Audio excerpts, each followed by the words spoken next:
दोस्तों, हाल ही में मैंने क्रैकन नाम की एक deep sea horror thriller film देखी है। ये फिल्म अपनी ओशियानिक मिस्ट्री और टेरिफाइंग मॉन्स्टर कॉन्सेप्ट की वजह से दुनिया भर में मशहूर है। इस फिल्म का सबसे क्रीपी एलिमेंट ये है कि पूरी स्टोरी सेट है आर्कटिक ओशन की अंधेरी गहराइयों में, जहां एक रिसर्च टीम एक एंशिएंट सी मॉन्स्टर क्रैकन का सामना करती है और उससे बच निकलने का सिर्फ एक ही रास्ता है, गहराइयों से ऊपर सरफेस तक पहुंचना। लेकिन असली सवाल यह है, क्या ये एस्केप सच में संभव है, या फिर ये ओशन खुद एक नेवर एंडिंग वाटरी ग्रेव है जो इंसानों को हमेशा के लिए कैद कर लेता है। अगर रेटिंग्स की बात करें तो IMDb पर इस फिल्म को मिले हैं 7.5 स्टार्स आउट ऑफ 10 और ऑडियंस इसे ओशन हॉरर जॉनर की एक रेयर जेम मानती है। तो चलिए अब डिटेल में बात करेंगे क्रैकन की, इसकी क्लॉस्ट्रोफोबिक हॉरर, इसके मॉन्स्टर मिथोलॉजी और उस अजीब सी बेचैनी को एक्सप्लोर करेंगे। तो कहानी की शुरुआत होती है आर्कटिक ओशन के विजुअल से, जहां जूलिया और ऑस्कर पानी में एक सोनार डिवाइस इंस्टॉल करके कुछ एक्सपेरिमेंट्स कर रहे थे। तभी ऑस्कर के पास एक इमरजेंसी कॉल आती है जिसमें उसे वार्निंग दी जाती है कि एक भारी तूफान आने वाला है और उन्हें तुरंत वहां से निकल जाना चाहिए। उधर दूसरी तरफ हम एक रशियन सबमरीन को देखते हैं जो दूर से आ रही हाई इंटेंसिटी नॉइज डिटेक्ट कर रही थी। लेकिन अचानक उनकी नजर पड़ती है कि समुद्र का लेवल धीरे धीरे ऊपर उठ रहा है। ये देख पूरी क्रू हैरान रह जाती है। वही जूलिया के स्कैनर्स भी अब गलत रीडिंग्स देने लगते हैं और कैंप के आसपास की बर्फ क्रैक होने लगती है। ऑस्कर घबराकर जूलिया के पास आता है और कहता है कि अब उनके पास ज्यादा टाइम नहीं है, उन्हें तुरंत निकलना होगा। जूलिया पहले तो अपना एक्सपेरिमेंट पूरा करना चाहती थी, लेकिन बिगड़ते मौसम को देखकर वो मान जाती है और ऑस्कर की स्नो मोबाइल पर बैठ जाती है। दोनों वहां से निकलने लगते हैं, लेकिन आइस ब्रेकिंग उनकी एक्सपेक्टेशन से कहीं तेज थी। इधर सबमरीन की क्रू को अब एहसास होता है कि जो आवाजें उन्हें सुनाई दे रही थी वो वेव्स की नहीं बल्कि किसी बायोलॉजिकल क्रीचर की थी। इससे पहले कि वे कुछ रियलाइज कर पाते, अचानक एक जाइगेंटिक क्रीचर उनकी सबमरीन से टकरा जाता है। इमरजेंसी अलार्म्स बजने लगते हैं। टीम को ऐसा लगता है जैसे कोई मॉन्स्टर उनकी सबमरीन को पकड़कर तेजी से नीचे खींच रहा हो। दूसरी तरफ जूलिया और ऑस्कर अपनी जान बचाने की कोशिश कर रहे थे। उनके पीछे की बर्फ लगातार टूटती जा रही थी कि तभी ऑस्कर की नजर सामने उठते एक भयानक आइस स्टॉर्म पर पड़ती है। ऑस्कर पैनिक हो जाता है और इसी घबराहट में उसका बैलेंस बिगड़ जाता है। उसकी स्नोमोबाइल बर्फ की चट्टान से टकराकर ब्लास्ट हो जाती है। जब दोनों को होश आता है तब तक उनका कैंप भी तूफान की चपेट में आ चुका था। पानी के अंदर सबमरीन पर लगातार क्रीचर के हमले हो रहे थे। सबमरीन क्रू उस पर फायरिंग शुरू कर देती है और रोशनी में उन्हें उसके विशाल टेंटेकल्स दिखाई देते हैं। लेकिन इससे पहले कि वे कुछ समझ पाते, क्रीचर दोबारा हमला करता है और सबमरीन को पूरी तरह तबाह कर देता है। डूबने से ठीक पहले कैप्टन इमरजेंसी सिग्नल छोड़ने का आदेश देता है ताकि नेवी उन्हें रेस्क्यू कर सके। अगले दिन रशियन मरीन हेडक्वार्टर्स को वो डिस्ट्रेस सिग्नल मिल जाता है। ऑफिसर्स शॉक हो जाते हैं क्योंकि उस सबमरीन में हाईली पावरफुल वेपन्स थे। इसलिए तुरंत एक रेस्क्यू टीम तैयार की जाती है जिसका लीडर बनाया जाता है विक्टर को, जो गायब सबमरीन के कैप्टन का भाई था। विक्टर की मां ये सुनकर बहुत परेशान होती है। विक्टर मिशन पर निकलता है और उसकी मुलाकात अपने पिता के पुराने दोस्त एडमिरल ओल्शंस्की से होती है, जो गुस्सैल स्वभाव के थे और इस मिशन का हिस्सा थे। जैसे ही विक्टर सबमरीन पर पहुंचता है, क्रू मेंबर्स उससे शिकायत करते हैं कि उनकी छुट्टियां बीच में क्यों खत्म कर दी गई। विक्टर उन्हें फिलहाल कुछ नहीं बताता। दूसरी तरफ जूलिया और ऑस्कर अब बर्फीले तूफान में भटक रहे थे। उनका हौसला टूट चुका था क्योंकि उनके पास ना खाना था और ना ही उनके सैटेलाइट फोन में सिग्नल थे। जूलिया किसी भी तरह यहां से निकलना चाहती थी। सिग्नल ढूंढते ढूंढते वह एक गहरी खाई के पास पहुंच जाती है और गिरने ही वाली होती है कि ऑस्कर उसे बचा लेता है। जूलिया जब फोन चेक करती है तो उसमें अब सिग्नल आ चुके होते हैं। वो जल्दी से एक ऑयल रिग कंपनी से कांटेक्ट करती है, लेकिन तूफान की आवाज इतनी ज्यादा थी कि दूसरी तरफ वाला उसकी बात समझ ही नहीं पाता। कुछ ही सेकंड्स बाद सिग्नल कट जाता है और कॉल डिस्कनेक्ट हो जाती है। जूलिया और ऑस्कर की हिम्मत अब लगभग खत्म हो चुकी थी। ऑस्कर बचने की लास्ट होप के साथ फ्लेयर गन चलाता है। तभी जूलिया की नजर सामने बर्फ की सरफेस पर पड़ती है जहां एक लाल रोशनी चमक रही थी। इसलिए दोनों उस लाइट के पास जाकर देखते हैं तो पता चलता है कि ये वही इमरजेंसी सिग्नल है जिसे मिसिंग सबमरीन के कैप्टन ने रिलीज किया था। जूलिया और ऑस्कर को अच्छी तरह मालूम था कि इस सिग्नल को देखते ही रशियन आर्मी यहां जरूर आएगी। इसलिए जूलिया ऑस्कर से कहती है कि उन्हें यहीं रुकना चाहिए। इधर विक्टर की सबमरीन कई घंटे का सफर तय करके उस लोकेशन पर पहुंचती है जहां उसके भाई की सबमरीन गायब हुई थी। साथ ही उन्हें इमरजेंसी सिग्नल की एग्जैक्ट पोजीशन भी मिल चुकी थी। विक्टर अपनी टीम को तुरंत वहां मूव करने का ऑर्डर देता है, लेकिन लोकेशन पर पहुंचने के बाद उसे कोई सबमरीन नहीं मिलती, बल्कि दो थकेहारे जियोलॉजिस्ट दिखते हैं जिनकी हालत बहुत खराब थी। विक्टर उन्हें फौरन अपनी सबमरीन में ले जाता है, हालांकि इसके पीछे उसका हिडन मोटिव था। दरअसल वो जूलिया और ऑस्कर से ये जानना चाहता था कि उसके भाई की सबमरीन के साथ एक्चुअल में हुआ क्या था, लेकिन जूलिया के पास भी इस सवाल का कोई क्लियर आंसर नहीं था। वो विक्टर से कहती है कि शुरुआत में मुझे लगा था कि ये सब हमारे सोनार डिवाइस के ब्लास्ट की वजह से हुआ, जिससे अंडरसी अर्थक्वेक ट्रिगर हुआ, लेकिन जब मैंने अपने इक्विपमेंट्स चेक किए तो उस दिन किसी भी डिवाइस ने अर्थक्वेक को रिकॉर्ड नहीं किया था। ये सुन जूलिया को यकीन हो गया कि इतनी डेंजरस हलचल नेचुरल अर्थक्वेक की वजह से नहीं, बल्कि किसी सी क्रीचर का काम है। ये सुनते ही विक्टर को एक मिस्टीरियस घटना याद आ जाती है। असल में जब वे लोग आर्कटिक सर्कल में एंटर कर रहे थे, तभी उनके रडार ने एक अजीब सिग्नल पकड़ा था। दरअसल ये वेल्स का झुंड था जो बार बार उनकी सबमरीन से टकरा रहा था, जैसे जानबूझकर सबमरीन को आगे बढ़ने से रोकना चाह रहा हो। लेकिन एडमिरल ओल्शोंस्की उन्हें दूर भगाने के लिए लो फ्रीक्वेंसी सिग्नल छोड़ने का ऑर्डर देता है।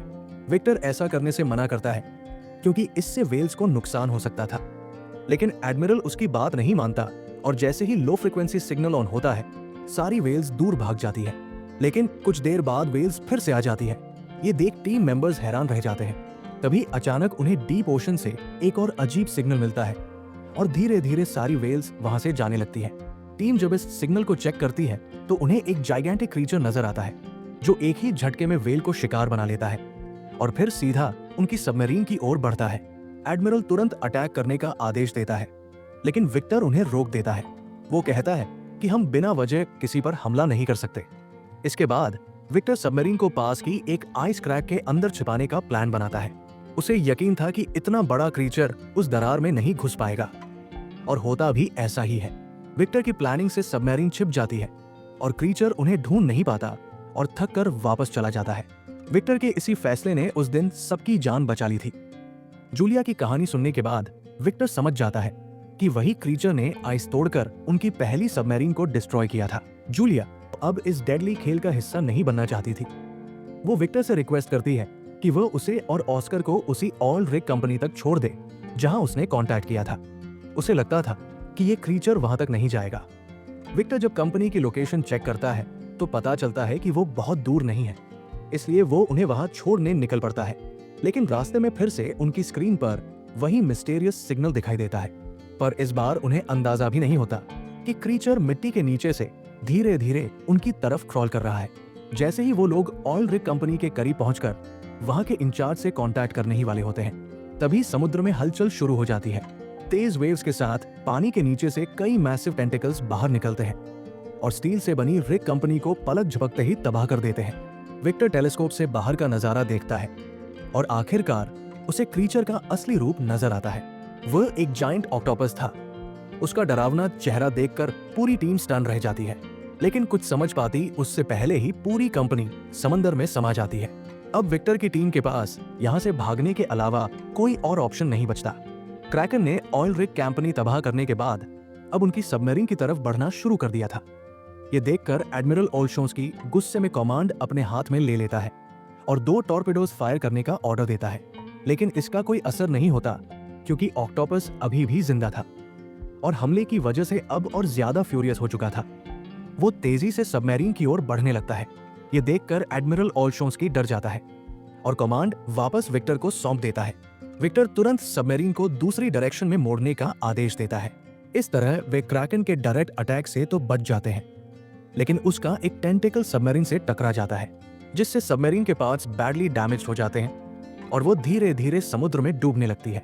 इसके बाद क्रैकन एक और अटैक करता है, जिसकी वजह से टॉर्पेडो रूम में आग लग जाती है और उसमें करीब 7 लोग फंस जाते हैं। क्रैकन बार बार सबमरीन को नीचे खींचने की कोशिश करता है और उन्हें चारों तरफ से घेर लेता है। ये देख विक्टर सबको साइलेंट मोड में रहने का ऑर्डर देता है, क्योंकि सी क्रीचर्स अक्सर आवाज की तरफ अट्रैक्ट होते हैं। वो फायर एक्सटिंग्विश करने का काम भी रुकवा देता है। इससे टॉर्पेडो रूम में कार्बन मोनोऑक्साइड भरने लगता है, लेकिन विक्टर का प्लान काम कर जाता है। जैसे ही क्रैकन को कोई आवाज नहीं सुनाई देती, वो वहां से चला जाता है। उसके जाते ही फंसे हुए क्रू मेंबर्स को बाहर निकालकर उनका ट्रीटमेंट शुरू किया जाता है, जिसमें जूलिया और ऑस्कर भी विक्टर की हेल्प करते हैं और धीरे धीरे क्रू का ट्रस्ट जीत लेते हैं। बाद में जूलिया विक्टर को क्रैकन के बारे में बताते हुए कहती है कि स्टोरीज के अनुसार क्रैकन सालों तक सोए रहते हैं, लेकिन जूलिया के एक्सप्लोजन्स ने शायद उसे उसकी डीप स्लीप से जगा दिया है, इसलिए अब वो बदला लेने आया है। जूलिया ये भी कहती है कि अगर हमें सर्वाइव करना है तो सोनार बंद करना होगा। वो बताती है कि ऑक्टोपस अपने शिकार को पकड़ने के बाद केव में खींच कर ले जाते हैं, यानी विक्टर के भाई की सबमरीन भी उसके पुराने कैंप के पास होनी चाहिए। इसी बीच एक ऑफिसर को साइलेंट मोड के दौरान हुई रिकॉर्डिंग से एक अजीब सिग्नल सुनाई देता है जो जूलिया के कैंप की लोकेशन से ही आ रहा था। विक्टर अब क्रू को समझाता है और अपने भाई और बाकी लोगों को बचाने के लिए उस डेंजरस जगह पर जाने का फैसला करता है, लेकिन कुछ क्रू मेंबर्स डिसएग्री करते हैं। उनका कहना था कि उनके वेपन्स क्रैकन का सामना नहीं कर पाएंगे, इसलिए उन्हें तुरंत यहां से निकल जाना चाहिए। लेकिन विक्टर कैप्टन होने के नाते अपनी रिस्पॉन्सिबिलिटी निभाना चाहता था, इसलिए क्रू की ना मानने के बावजूद सबमरीन को उसी जगह ले जाने का डिसीजन करता है। मजबूरी में क्रू भी उसका साथ देता है। अब वे लोग एक बहुत ही खतरनाक ट्रेंच के पास पहुंचते हैं। विक्टर एक मिनी सबमरीन लेकर 2 ऑफिसर्स के साथ नीचे उतरता है। वहां उन्हें सैकड़ों डूबे हुए जहाज दिखाई देते हैं, यानी जूलिया की क्रैकन वाली कहानी झूठ नहीं बल्कि रियलिटी थी। इसी दौरान उन्हें विक्टर के भाई की सबमरीन भी मिल जाती है। उसका फ्रंट हिस्सा थोड़ा सेफ था। विक्टर अपनी मिनी सबमरीन को उससे जोड़ता है और अंदर जाकर देखता है तो उसे उसका भाई अलेक्जेंडर और उसका क्रू जीवित मिलता है। विक्टर अपने भाई को जिंदा देखकर इमोशनल भी हो जाता है और शॉक्ड भी, क्योंकि इतने दिन क्रैकन से बच पाना ऑलमोस्ट इम्पॉसिबल था। जब विक्टर अलेक्जेंडर से पूछता है तो वो बताता है कि उन्होंने भी साइलेंट मोड का इस्तेमाल किया था।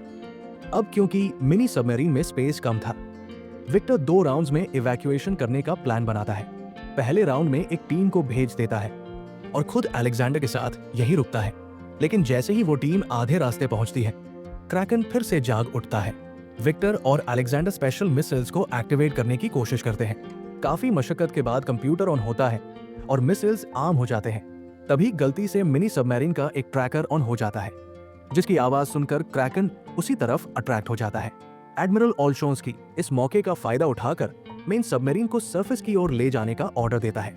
इधर विक्टर और अलेक्जेंडर मिसाइल्स में कोड डालकर उन्हें एक्टिवेट कर देते हैं, लेकिन तब तक क्रैकन उनके बहुत करीब आ चुका था और उसके टेंटिकल्स सबमरीन को पकड़ लेते हैं। ये देखकर दोनों भाई मरने से पहले रेडियो पर एक दूसरे से बात करते हैं और अपनी गलतियों के लिए माफी मांगते हैं, लेकिन वे हार नहीं मानते और क्रैकन को पूरी तरह तबाह करने के लिए एक साथ स्विच दबाकर जोरदार ब्लास्ट करते हैं। इससे क्रैकन बुरी तरह जलने लगता है और एक तेज लाइट बीम आर्कटिक की बर्फ चीरकर आसमान में जाती है। अब सबमरीन पूरी तरह डूबने लगती है और उसमें पानी भर जाता है। विक्टर और अलेक्जेंडर मिनी सबमरीन की ओर दौड़ते हैं, लेकिन एक तेज वेव उन्हें अलग कर देती है। विक्टर बड़ी मुश्किल से अलेक्जेंडर को पकड़कर मिनी सबमरीन में ले आता है, लेकिन प्रॉब्लम ये थी कि मिनी सबमरीन सिंकिंग जहाज से अलग नहीं हो पा रही थी और मिसाइल ब्लास्ट होने में सिर्फ कुछ सेकंड्स बचे थे। तभी विक्टर को इमरजेंसी लीवर याद आता है। वो पूरी ताकत से उसे खींचता है और ठीक ब्लास्ट से पहले मिनी सबमरीन वहां से निकल जाती है। बाहर सरफेस पर एडमिरल ओल्शोंस्की और पूरा क्रू दोनों भाइयों का इंतजार कर रहा था, लेकिन बहुत देर हो जाने के बाद जब कोई उम्मीद नहीं बचती तो सब निराश होकर वहां से जाने लगते हैं। पर तभी पानी को चीरते हुए मिनी सबमरीन ऊपर आती है, जिसमें विक्टर और अलेक्जेंडर जिंदा होते हैं। उन्हें देखकर पूरा क्रू खुशी से झूम उठता है और राहत की सांस लेता है। इसके बाद विक्टर अपने पिता की घड़ी अलेक्जेंडर को देता है, लेकिन अलेक्जेंडर कहता है कि ये घड़ी तुम्हारा हक है और विक्टर से इसे रखने को कहता है। कुछ समय बाद पूरा क्रू रशिया लौट आता है और दोनों भाई अपने परिवार से मिलते हैं। इस तरह ये डेंजरस और नामुमकिन सा मिशन आखिरकार सक्सेसफुल हो जाता है और इसी के साथ हमारी क्रैकन मूवी यहीं पर खत्म होती है।